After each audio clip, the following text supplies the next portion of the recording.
que nous prenons, mais ici nous allons réfléchir ensemble sur un fléau qui est en train de se prévaloir dans notre société.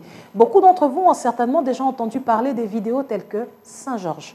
Ça, je crois qu'on en a un peu voilà. Eu tous par...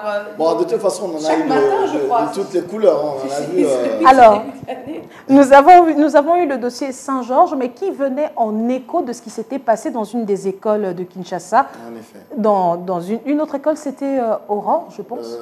Non, c'était Révérend Kim. Révérend Kim. Donc, ces deux dossiers, pour moi, semblent liés, puisque cela mettait en scène des adolescents qui déjà affichaient une vie sexuelle active. D'où cela nous conduit à la question du jour. Devrait-on établir un programme dans notre système scolaire qui devrait aborder ce type de questions avec nos jeunes enfants? Ce sont des adolescents qui découvrent que leur corps fonctionne, entre guillemets, et ils partent ainsi à la découverte de ce qui pourrait paraître des plaisirs charnels. Ne serait-il pas temps de devoir établir un programme scolaire qui les permettrait justement de gérer cette étape de leur vie? Pour parler de ce sujet, nous avons avec nous le docteur Dolly Senga. Bonjour. Bonjour Christelle. Je rappelle que vous êtes le directeur adjoint de FP DKT, donc de la planification familiale au niveau de DKT. Avec vous, nous allons justement parler de ce type de programme, mais surtout revenir sur la planification familiale, mais de la santé sexuelle. Souvent, nous n'abordons pas ce type de sujet dans nos sociétés parce que considéré comme étant tabou. Mais aujourd'hui, avec le regard d'un médecin, est-ce que vous pouvez d'abord essayer de faire un état des lieux de la nécessité de mettre en place un tel programme ? Alors, je pense que c'est un sujet fondamental parce que ça touche plusieurs couches dans la société. En fait, les interventions de planification familiale en dehors de la santé influent sur beaucoup d'autres domaines à travers une nation. Alors, par rapport à la santé déjà, j'aimerais dire que lorsque un pays met en place les interventions en matière de planification familiale, vous réduisez la mortalité maternelle autour de 35-40%. Ouais. Or, la RDC est parmi les pays du monde où on a une très très forte mortalité maternelle. On parle de 846 décès maternels pour 100 000 naissances. Donc, c'est une mortalité maternelle à 3 chiffres, effectivement, c'est énorme. Alors, l'objectif, peut-être d'ici 2025-2030, c'est de réduire sensiblement ces chiffres-là, donc pour descendre autour de 70 décès maternels pour 100 000 naissances. Et en dehors de ça, voilà, la planification familiale a des répercussions sur la société, sur l'économie du pays, sur l'éducation, ainsi de suite. Et je parle que vous, en fait, il y a quelques instants, vous avez parlé de l'exemple de ces écoliers-là qui se sont livrés aux pratiques sexuelles, entre guillemets, dangereuse. Alors voilà donc pourquoi c'est important de discuter avec tous ces jeunes-là sur la contraception, sur les moyens de prévention des infections sexuellement transmissibles ainsi que du VIH/SIDA. Et si nous parvenons à pouvoir communiquer de façon bien claire, bien que nous sommes dans une société où parler de sexualité... Il faudra choisir ces mots pour aborder cette question. De vous arrêter. Quand vous parlez de communication, oui, vous voyez quoi concrètement, surtout dans un milieu scolaire, dans un système éducatif comme le nôtre? Et surtout, rappelons que nos jeunes enfants aujourd'hui sont de plus en plus exposés à la sexualité beaucoup plus tôt, notamment avec le développement des réseaux sociaux où les enfants, l'accès à l'Internet facile, où les enfants sont littéralement livrés à eux-mêmes et peuvent même recevoir du contenu à caractère sexuel sans pour autant l'avoir demandé. Effectivement, alors c'est ça même le grand danger en fait, c'est que très tôt, les jeunes sont exposés aux messages à caractère sexuel. Il y a des images, il y a des publications, ainsi de suite, dans tous nos réseaux sociaux. Et ce qui fait que si au niveau familial, il n'y a pas un certain regard, il n'y a pas un certain contrôle face à ce sujet, c'est-à-dire que si les parents ne parviennent pas à communiquer clairement avec les enfants sur voilà, les conséquences ou bien voilà, les dangers d'avoir un comportement sexuel à risque, c'est en ces moments-là que le mal arrive en fait. Alors, qu'est-ce qui se passe dans nos sociétés? C'est que les parents n'ont pas assez de temps, ou bien par rapport à nos us et coutumes, d'abord des sujets tabous, ne communiquent pas avec des enfants. Et qu'est-ce qu'il y a, c'est que je parle. En tout cas, je pense pas que c'est un problème. Mais moi, je s'il vous plaît. pense- oui. Ouais, alors, c'est que à un certain moment, il y a des enfants qui, à l'adolescence, remarquent les transformations physiques. Il y a des transformations psychiques, ainsi de suite.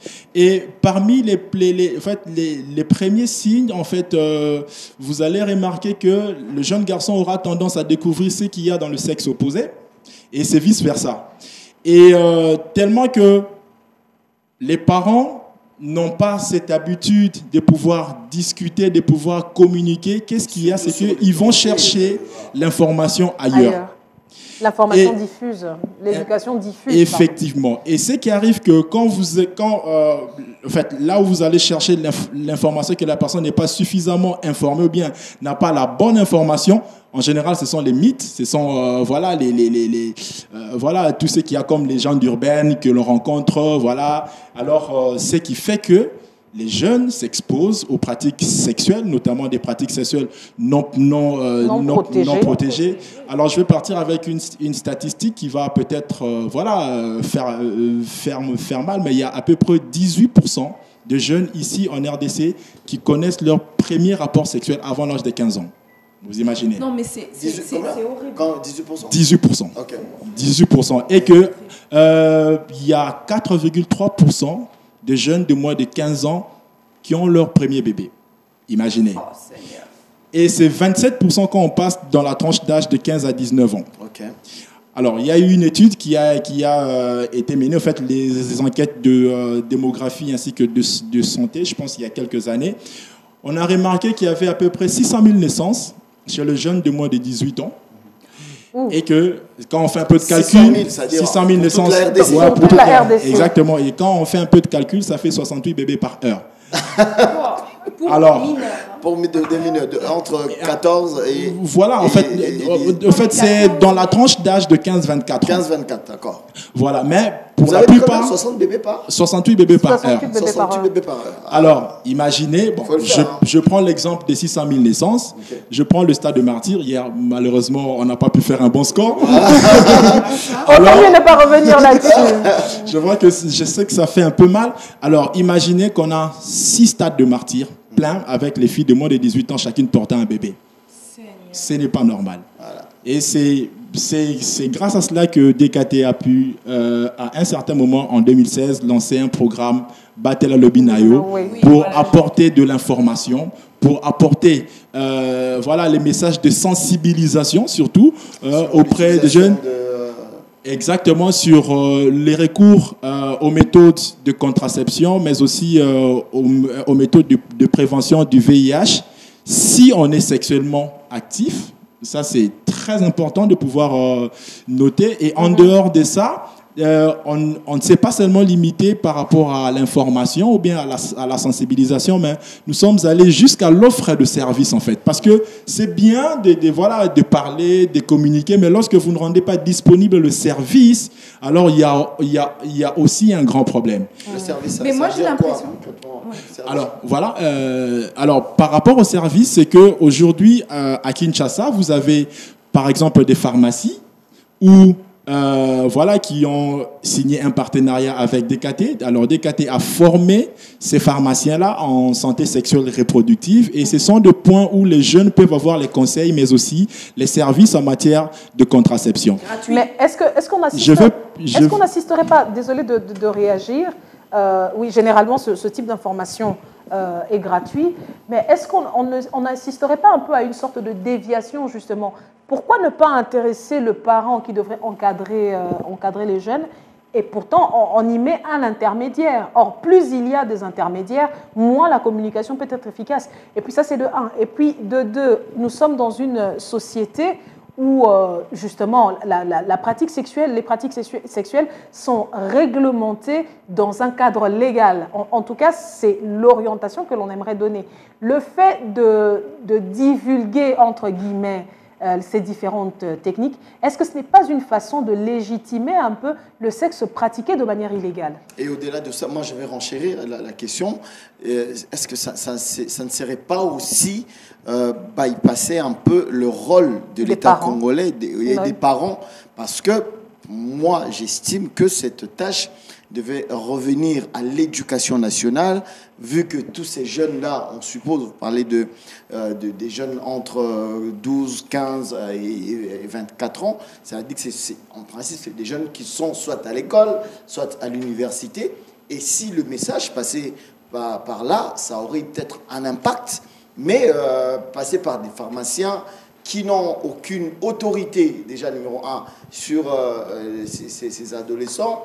Et ces adolescents, généralement, je me dis, en allant dans une pharmacie acheter une capote, il l'achète s'il part. Il n'a pas le temps d'écouter le monsieur. Il n'a pas. Je pense même pas qu'il va lui donner 5 minutes de son temps. Moi, j'ai une petite.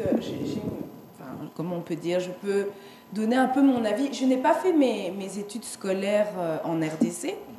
J'ai eu, à l'âge de 12 ans, ma première éducation sexuelle à l'école.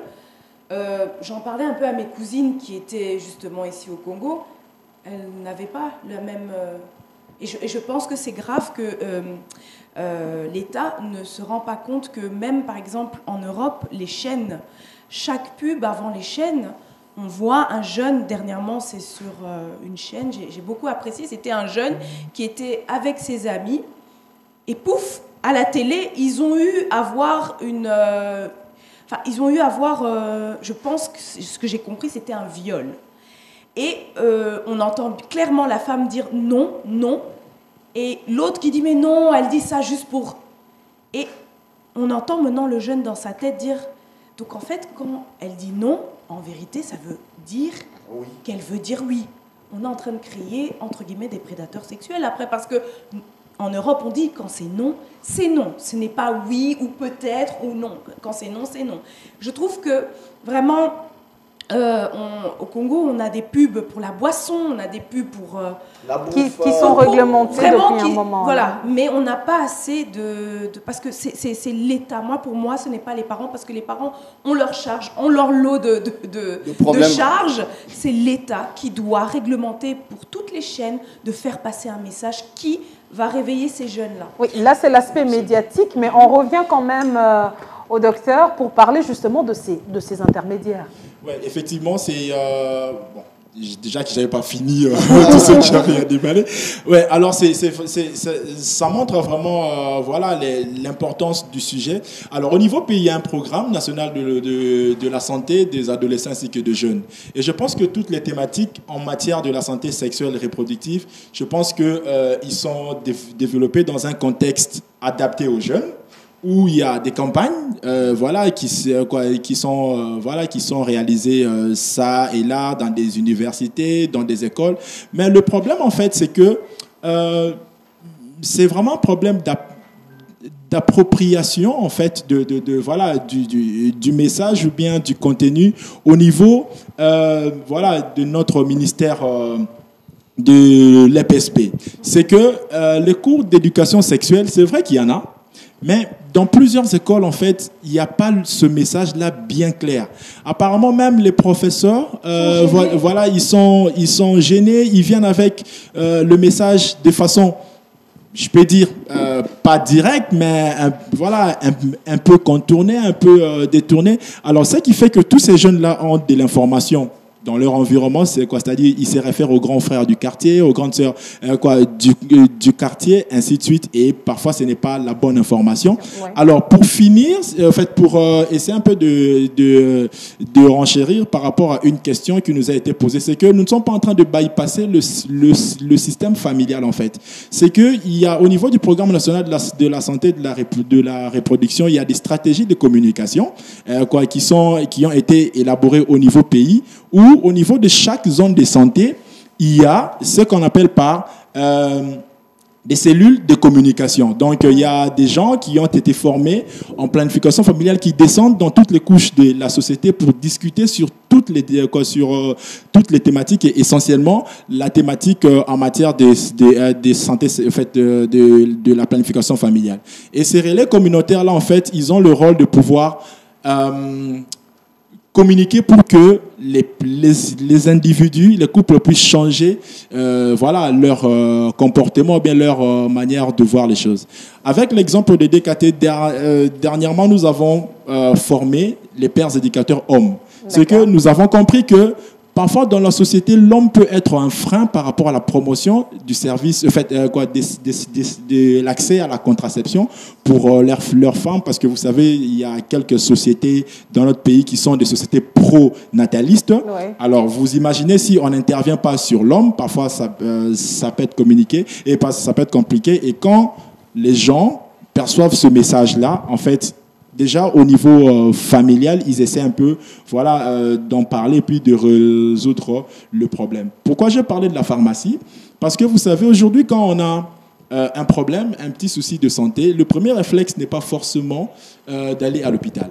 En général, 3 fois sur 4, les gens se rendent à la